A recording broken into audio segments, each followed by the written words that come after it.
مساد voice کے معزز ناظرین السلام علیکم۔ تو آپ سے گزارش ہے کہ ویڈیو کو آخر تک دیکھیں، شکریہ۔ تو چلیے دوستو شروع کرتے ہیں۔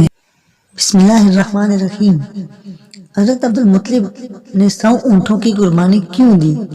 عبد المطلب کو یہ حکم اس وقت دیا گیا جب وہ اپنے منت بھول چکے تھے۔ پہلے خواب میں ان سے کہا گیا منت پوری کرو۔ انہوں نے ایک مینڈا ذبح کر کے غریبوں کو کھلا دیا۔ پھر خواب آیا اس سے بڑی پیش کرو۔ اس مرتبہ انہوں نے ایک بیل ذبح کر دیا۔ خواب میں پھر یہی کہا گیا اس سے بھی بڑی پیش کرو۔ اب انہوں نے اونٹ ذبح کیا۔ پھر خواب آیا اس سے بھی بڑی چیز پیش کرو۔ انہوں نے پوچھا اس سے بھی بڑی چیز کیا ہے؟ تب کہا گیا اپنے بیٹوں میں سے کسی کو ذبح کرو جیسا کہ تم نے منت مانی تھی۔ اب انہیں اپنی منت یاد آئی، اپنے بیٹوں کو جمع کیا، ان سے منت کا ذکر کیا۔ سب کے سر جھک گئے، کون خود کو ذبح کرواتا؟ آخر عبداللہ بولے ابا جان آپ مجھے ذبح کر دیں۔ یہ سب سے چھوٹے تھے، سب سے خوبصورت تھے، سب سے زیادہ محبت بھی عبد المطلب کو انہی سے تھی، لہٰذا انہوں نے قرعہ اندازی کرنے کا ارادہ کیا۔ تمام بیٹوں کے نام لکھ کر قرعہ ڈالا گیا۔ عبداللہ کا نام نکلا۔ اب انہوں نے چھری لی، عبداللہ کو بازو سے پکڑا اور انہیں ذبح کرنے کے لیے نیچے لٹا دیا۔ جو ہی باپ نے بیٹے کو لٹایا آواز سے ضبط نہ ہو سکا، فوراً آگے بڑھے اور بھائی کو کھینچ لیا۔ اس وقت یہ خود بھی چھوٹے سے تھے۔ ادھر باپ نے عبداللہ کو کھینچا۔ اس کھینچا تانی میں عبداللہ کے چہرے پر خراشیں بھی آئیں۔ ان خراشوں کے نشانات مرتے دم تک باقی رہے۔ اسی دوران بنو مخزوم کے لوگ آگے۔ انہوں نے کہا آپ اس طرح بیٹے کو ذبح نہ کریں، اس کی ماں کی زندگی خراب ہو جائے گی۔ اپنے رب کو راضی کرنے کے لیے بیٹے کا فدیہ دے دیں۔ اب سوال یہ تھا کہ فدیہ کیا دیا جائے؟ اس کی ترکیب یہ بتائی گئی کہ ایک کاغذ پر 10 اونٹ لکھے جائیں، دوسرے پر عبداللہ کا نام لکھا جائے۔ اگر 10 اونٹ والی پرچی نکلے تو 10 اونٹ قربان کر دیے جائیں، اگر عبداللہ والی پرچی نکلے تو 10 اونٹ کا اضافہ کر دیا جائے۔ پھر 20 اونٹ والی پرچی اور عبداللہ والی پرچی ڈالی جائے۔ اب اگر 20 اونٹ والی پرچی نکلے تو 20 اونٹ قربان کر دیے جائیں، ورنہ 10 اونٹ اور بڑھا دیے جائیں۔ اس طرح 10-10 کر کے اونٹ بڑھاتے جائیں۔ عبد المطلب نے ایسا ہی کیا، 10-10 اونٹ بڑھاتے چلے گئے۔ ہر بار عبداللہ کا نام نکلتا چلا گیا، یہاں تک کہ اونٹوں کی تعداد 100 تک پہنچ گئی۔ تب کہیں جا کر اونٹوں والی پرچی نکلی۔ اس طرح ان کی جان کے بدلے 100 اونٹ قربان کیے گئے۔ عبد المطلب کو اب اطمینان ہو گیا کہ اللہ تعالیٰ نے عبداللہ کے بدلے 100 اونٹوں کی قربانی منظور کر لی ہے۔ انہوں نے کعبے کے پاس 100 اونٹ قربان کیے اور کسی کو کھانے سے نہ روکا۔ سب انسانوں، جانوروں اور پرندوں نے ان کو کھایا۔ امام زہری کہتے ہیں کہ عبد المطلب پہلے آدمی ہیں جنہوں نے آدمی کی جان کی قیمت 100 اونٹ دینے کا طریقہ شروع کیا۔ اس سے پہلے 10 اونٹ دیے جاتے تھے۔ اس کے بعد یہ طریقہ سارے عرب میں جاری ہو گیا، گویا قانون بن گیا کہ آدمی کا فدیہ 100 اونٹ ہے۔ نبی کریم صلی اللہ علیہ وسلم کے سامنے جب یہ ذکر آیا تو آپ نے اس فدیہ کی تصدیق فرمائی، یعنی فرمایا کہ یہ درست ہے، اور اسی بنیاد پر نبی کریم صلی اللہ علیہ وسلم فرماتے ہیں میں 2 ذبیحوں یعنی حضرت اسماعیل علیہ السلام اور حضرت عبداللہ کی اولاد ہوں۔ حضرت عبداللہ قریش میں سے سب سے زیادہ حسین تھے، ان کا چہرہ روشن ستارہ کی مانند تھا۔ قریش کی بہت سی لڑکیاں ان سے شادی کرنا چاہتی تھیں، مگر حضرت عبداللہ کی حضرت آمنہ سے شادی ہوئی۔ حضرت آمنہ وہب بن عبد مناف بن زہرہ کی بیٹی تھی۔ شادی کے وقت حضرت عبداللہ کی عمر 18 سال تھی۔ یہ شادی کے لیے اپنے والد کے ساتھ جا رہے تھے۔ راستہ میں ایک عورت کعبہ کے پاس بیٹھی نظر آئی۔ یہ عورت ورقہ بن نوفل کی بہن تھی۔ ورقہ بن نوفل قریش کے ایک بڑے عالم تھے۔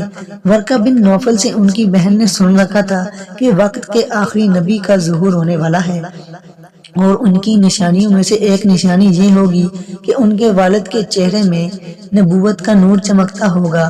جو ہی اس نے عبداللہ کو دیکھا، فوراً اس کے ذہن میں یہ بات آئی۔ اس نے سوچا ہو نہ ہو یہ وہ شخص ہے جو پیدا ہونے والے نبی کے باپ ہوں گے۔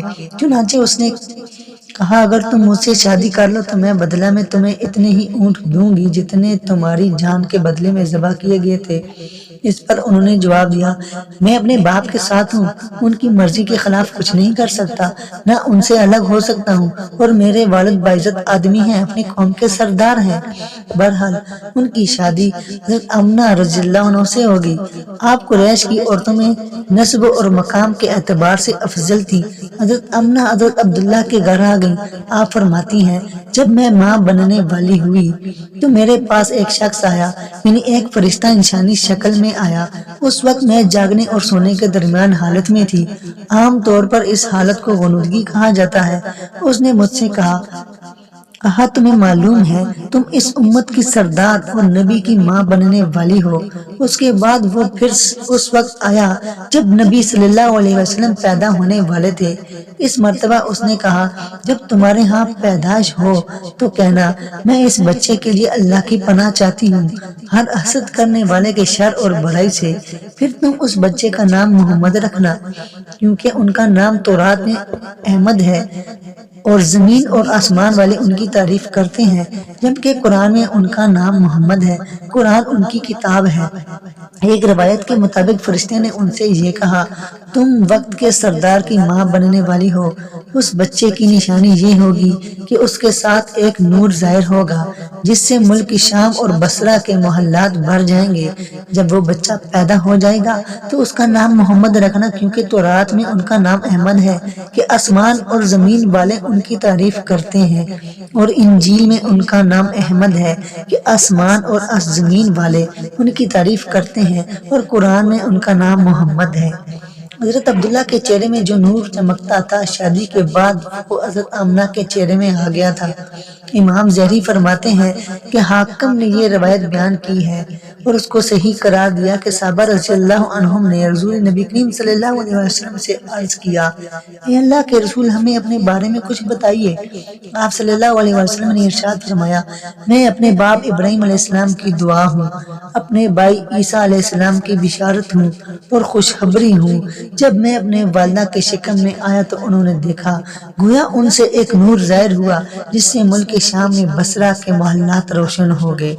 حضرت آمنہ نے حضرت حلیمہ سعدیہ سے فرمایا تھا، میرے اس بچے کی شان نرالی ہے، یہ میرے پیٹ میں تھے تو مجھے کوئی بوجھ اور تھکن محسوس نہیں ہوئی۔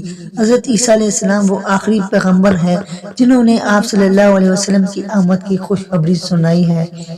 اس بشارت کا ذکر قرآن میں بھی ہے۔ سورہ صف میں اللہ تعالیٰ فرماتے ہیں، اور اسی طرح وہ وقت بھی قابل ذکر ہے جبکہ عیسیٰ ابن مریم علیہ السلام نے فرمایا کہ اے بنی اسرائیل، میں تمہارے پاس اللہ کا بھیجا ہوا آیا ہوں کہ مجھ سے پہلے جو تورات آ چکی ہے میں اس کی تصدیق کرنے والا ہوں، اور میرے بعد جو ایک رسول آنے والا ہے ان کا نام مبارک احمد ہوگا، میں ان کی بشارت دینے والا ہوں۔ اب چونکہ حضرت عیسیٰ علیہ السلام یہ بشارت سنا چکے تھے، اس لیے ہر دور کے لوگ آپ صلی اللہ علیہ وسلم کی آمد کا بے چینی سے انتظار کر رہے تھے۔ ادھر آپ کی پیدائش سے پہلے ہی حضرت عبداللہ کا انتقال ہو گیا۔ سابقہ کتب میں آپ کی نبوت کی ایک علامت یہ بھی بتائی گئی کہ آپ کے والد کا انتقال آپ کی ولادت سے پہلے ہو جائے گا۔ حضرت عبداللہ ایک تجارتی قافلے کے ساتھ تجارت کے لیے گئے تھے، اس دوران بیمار ہو گئے اور کمزور ہو کر واپس لوٹے۔ قافلہ مدینہ منورہ سے گزرا تو حضرت عبداللہ اپنی ننیال یعنی بنو نجار کے ہاں ٹھہرے۔ ان کی والدہ بنو نجار سے تھی، ایک ماہ تک بیمار رہے اور انتقال کر گئے، انہیں یہیں دفن کر دیا گیا۔ تجارتی قافلہ جب حضرت عبداللہ کے بغیر مکہ مکرمہ پہنچا اور عبد المطلب کو پتہ چلا کہ ان کے بیٹے عبداللہ بیمار ہو گئے ہیں اور مدینہ منورہ میں اپنے ننیال میں ہیں، تو انہیں لانے کے لیے عبد المطلب نے اپنے بیٹے زبیر کو بھیجا۔ جب یہ وہاں پہنچے تو عبداللہ کا انتقال ہو چکا۔ مطلب یہ کہ آپ صلی اللہ علیہ وسلم اس دنیا میں اپنے والد کی وفات کے چند ماہ بعد تشریف لائے۔